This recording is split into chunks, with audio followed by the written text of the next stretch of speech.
क्या मथुरा, क्या बरसाना, क्या गोकुल और क्या नंदगांव। मतलब यह है कि ब्रज क्षेत्र के इंच इंच जमीन पर पतिव्रता सुशीला की महिमा गाई जाती थी।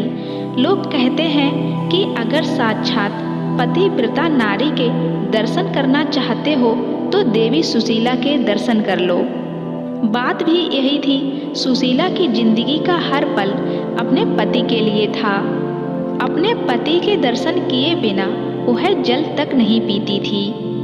एक बार वह अपनी एक सहेली के यहाँ गई। सहेली का पति कहीं परदेश गया हुआ था, लेकिन खाने के लिए सहेली ने नाना प्रकार के स्वादिष्ट भोजन पकाए थे। सुशीला यह सब देखकर हक्की बक्की रह गई। वह तो पति की अनुपस्थिति में एक बूंद पानी तक ग्रहण करने की बात नहीं सोच सकती थी। इसलिए उससे रहा नहीं गया और वह बोली, बहन तुम कैसी स्त्री हो? तुम्हारे पति तो परदेश में हैं और तुमने अपने लिए इतने तरह के व्यंजन पकाए हैं। भला एक पतिव्रता के लिए यह सब शोभा देता है क्या?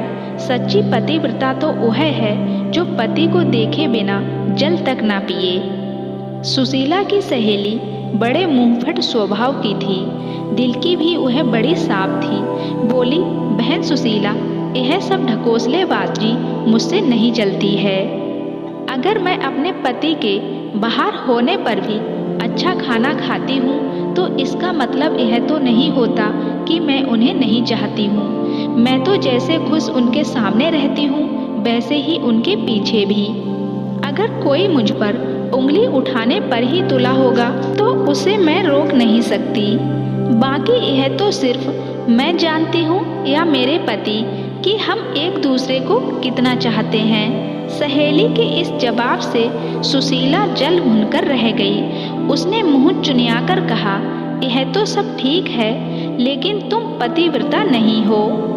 पतिव्रता स्त्री के लिए शास्त्रों में लिखा है कि पति की गैर हाजिरी में वह जल तक ना पिए।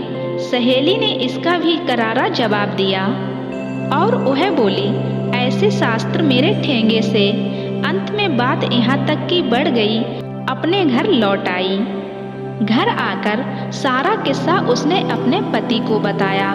पति भी सुशीला को बहुत चाहता था और उसकी निष्काम पति भक्ति से बहुत प्रभावित था।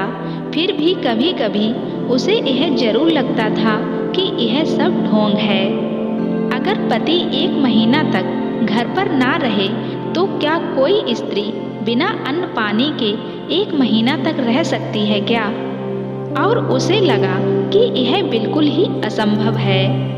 अगर कोई जिद्दी स्त्री इस बात पर अड़ ही जाए तो जीवित नहीं बच सकती है। यह सोचकर पति ने सुशीला की परीक्षा लेने का विचार बनाया। कई दिनों तक वह तरह तरह से सुशीला को कसौटी पर कसता रहा, लेकिन सुशीला हर बार खरी उतरती रही। कभी कभी वह स्नान देर से करता तो कभी खेत से दोपहर ढलते लौटता। कभी कभी तो ऐसा होता कि परोसी थाली तक सामने होने पर वह बहाना बनाकर बाहर निकल जाता था और दिन ढले लौटता था। लेकिन सुशीला ने कभी भी पति के खाने से पहले पानी तक नहीं पिया।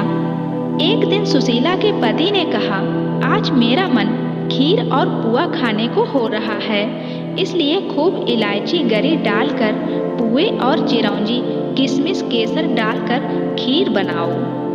ये दोनों चीजें सुशीला को भी बड़ी ही पसंद थीं, इसलिए खूब मन लगाकर उसने ये चीजें बनाई। केसर और इलायची और देसी घी की सुगंध से बनाते समय ही सुशीला के मुंह में पानी आने लगा था। चीजें बना चुकने के बाद सुशीला ने अपने पति से झटपट स्नान करने को कहा, लेकिन पति को तो उस दिन उसके धैर्य की परीक्षा लेनी थी, इसलिए काफी देर तक वह ढील डाले रहा और डालता रहा। सुशीला के बार बार कहने पर आखिर में हार कर वह बाल्टी लोटा और रस्सी लेकर नहाने चला गया। नहाने में भी उसने काफी देर लगा दी। इधर सुशीला की आंतें मारे भूख के कुलबुलाने लगी थीं। लेकिन जैसे ही देहरी के बाहर उसे पति के खड़ाइयों की आवाज़ सुनाई दी, उसे दिलासा बंधी कि अब तो खाने का समय आ ही गया है। लेकिन जैसे ही पति ने देहरी के अंदर पैर रखे, दाएं पैर की खड़ाइयों से पैर ऐसा फिसला कि वह चारों खाने चित्त फैल गया। बाल्टी लोटा हाथ से छूटकर दूर जा गिरे और आंखें फैली की फैली ही रह गईं। यह सब देखा तो सुशीला जिस हालत में थी वह वैसी ही दौड़ी पास जाकर सिर हिलाने लगी। उसने अपने पति को आवाज दी, लेकिन सब बेकार था। पति अगर जिंदा होता तब तो कुछ बोलता, लेकिन उसके तो प्राण पखेड़ू उड़ ही चुके थे, इसलिए भला वह कैसे बोलता। सुशीला की आंखों में आंसू आ गए और उसका गला भर आया।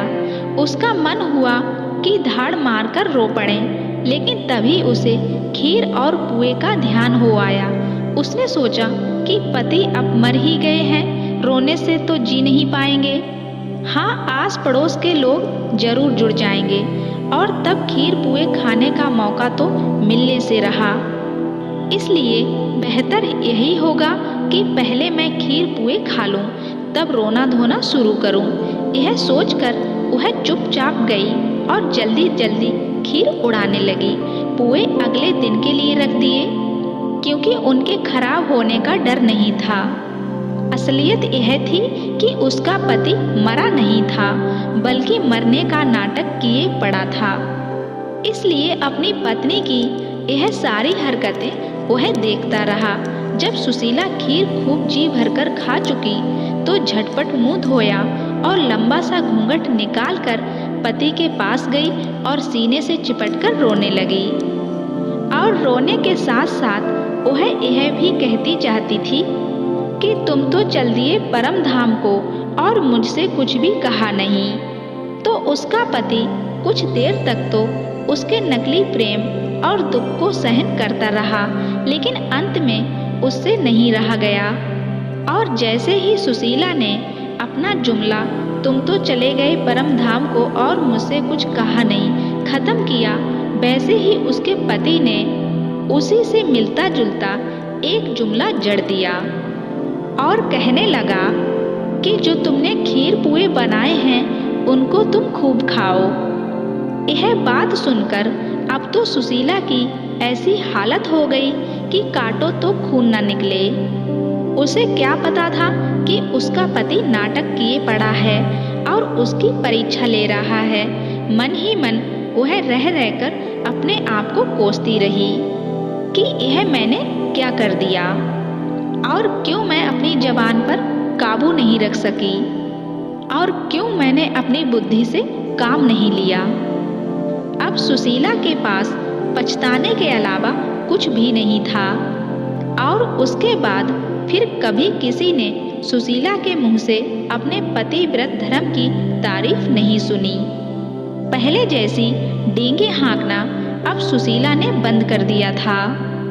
तो इसलिए अगर कोई स्त्री अपने पति से सच्चा प्रेम करती है तो जरूरी नहीं कि वह पति से पहले खाना खाए या पति के खाने के बाद खाए। अगर वह स्त्री अपनी सच्ची आत्मा से अपने पति के प्रति अगर उसे सच्चा लगाव है तो पतिव्रता ढोंग करने की कोई ज़रूरत नहीं होती है। दोस्तों, यह खूबसूरत कहानी अगर आपको पसंद आई हो तो वीडियो को लाइक शेयर ज़रूर कर देना। और अगर आप मेरे चैनल पर नए हैं तो मेरे चैनल को भी सब्सक्राइब जरूर कर देना और साथ ही बेल आइकन को भी प्रेस कर देना, जिससे ऐसे ही आने वाली वीडियो आपको मिलती रहे।